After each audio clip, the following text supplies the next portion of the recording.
Hello Cougar fans, this is Dan Gansler, Sports Information Director at the University of Sioux Falls, sitting here with head coach Jed Stugart, whose team defeated Wayne State last weekend 59-10. Today they moved into the number 5 spot in the AFCA poll. They're ranked 4th in the Division2.com poll, which a new one of those polls coming out on Tuesday. Jed, tell me about last weekend. You guys seemed to play pretty well. You got contributions everywhere, special teams, defense, and offense. Yep. Talk about that game. Well, first of all, our week of practice was different. It just, our guys really truly had a Tuesday, Wednesday, Thursday that were great. I mean, we typically strive for those, but I think sometimes a Wednesday or a Thursday, there's just a couple periods. I thought they practiced great last week, and I think we changed some things in our practice just to kind of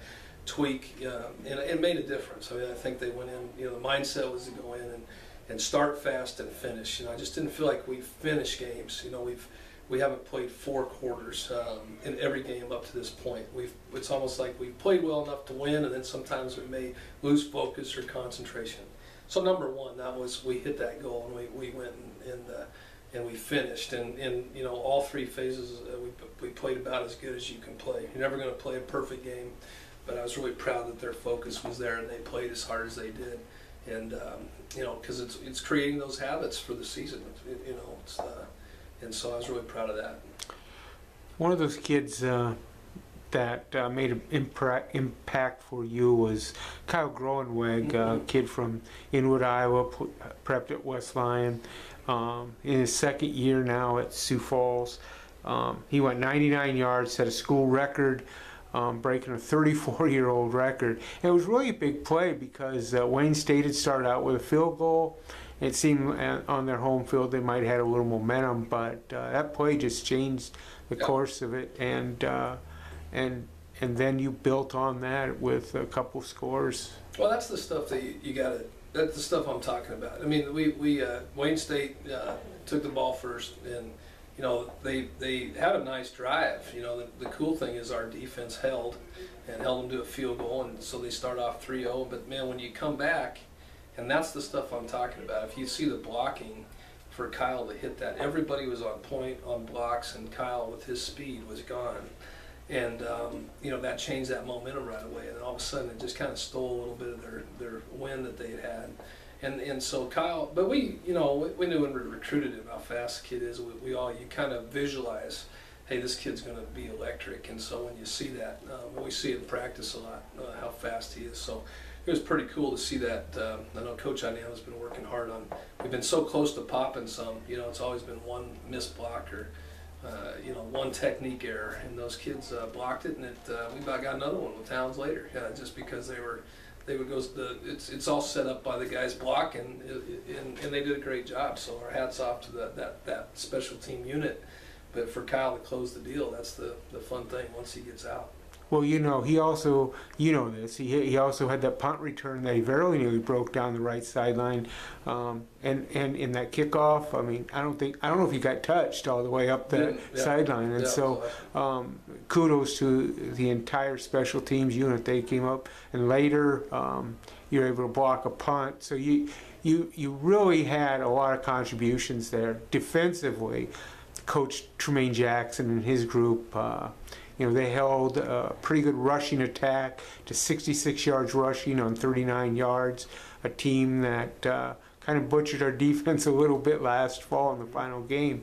And then defensively, they allowed just 244 yards. Now, they rank 2nd in the league in scoring defense. They're in the top 10, I believe, top 15 nationally, and so they've really playing well. Talk about the defense and what they did on Saturday. Well, what their staff, what Coach Jackson promotes is the big play.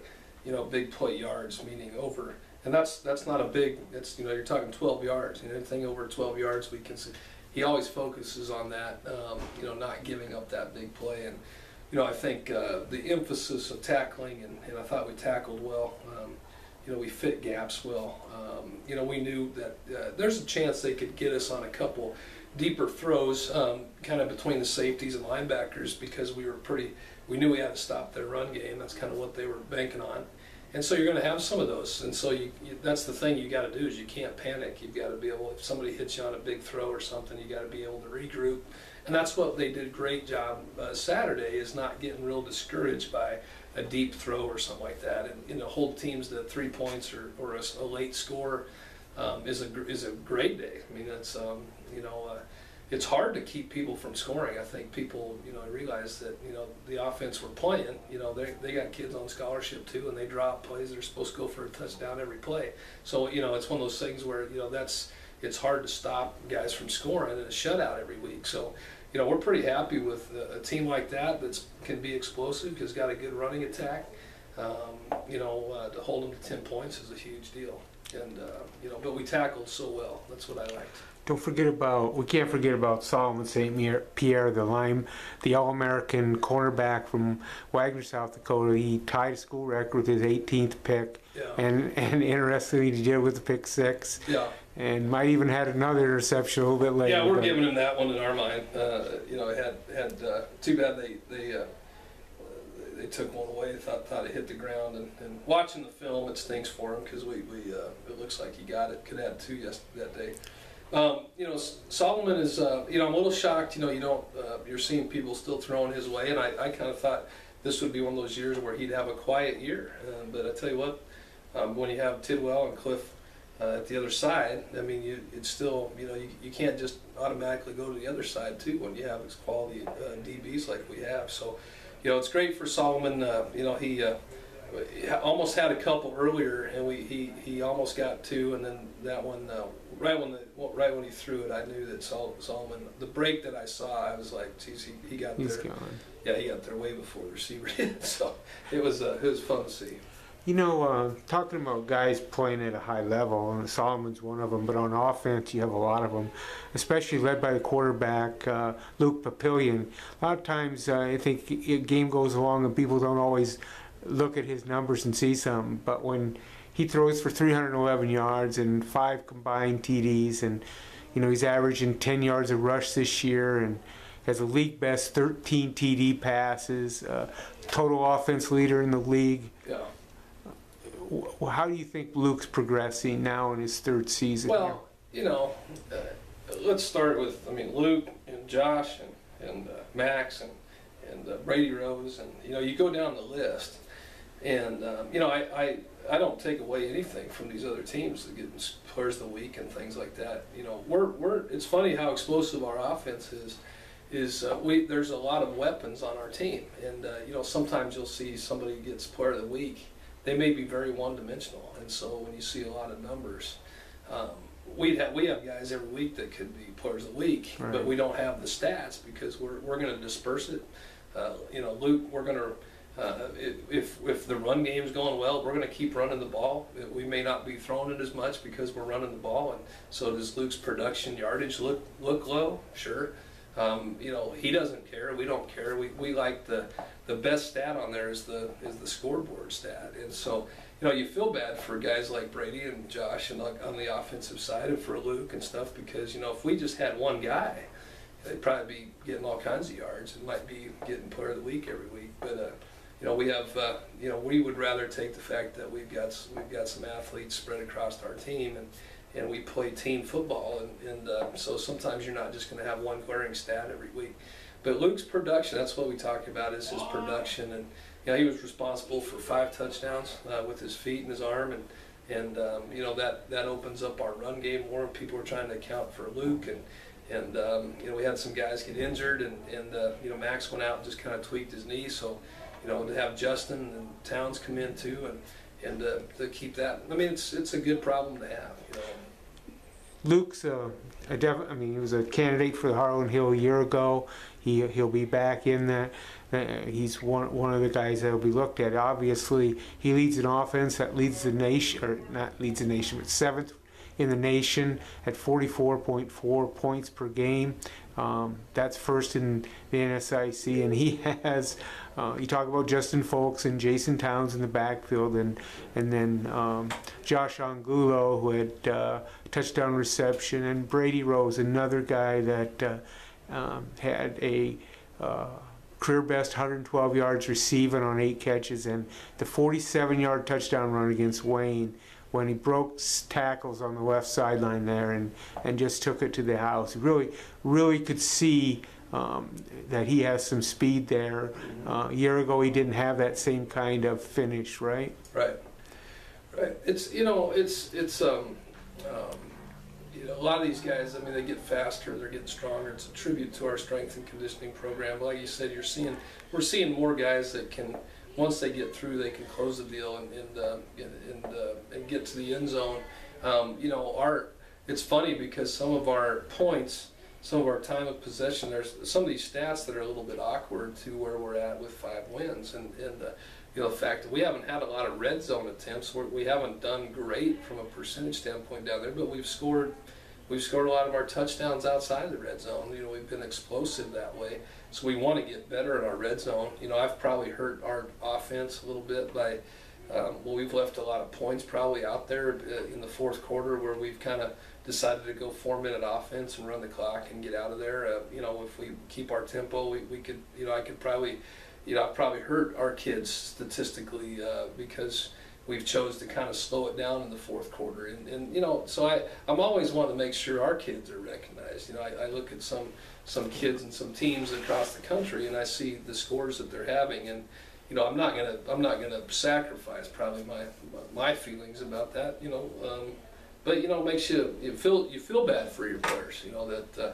That maybe because I make a choice to slow things down. I mean, there's times where we could probably keep the gas on a little bit, but I don't know if that does good for us or the other team, or do you risk an injury? So, the great part about that is our team doesn't care. They don't care about that.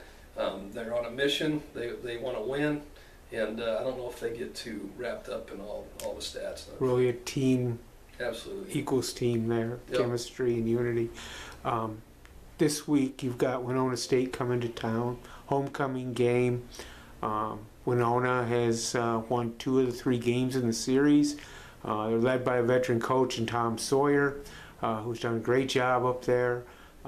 They have what looks to be a pretty explosive offense, led by league's passing leader Jack Nelson, and then they've got some receivers and a running back, Paul Preston, that is in the top 10 as well. Talk about the matchup with Winona. Well, you just hit it on the head. Number one, Tom Sawyer, who's a good friend and a great guy.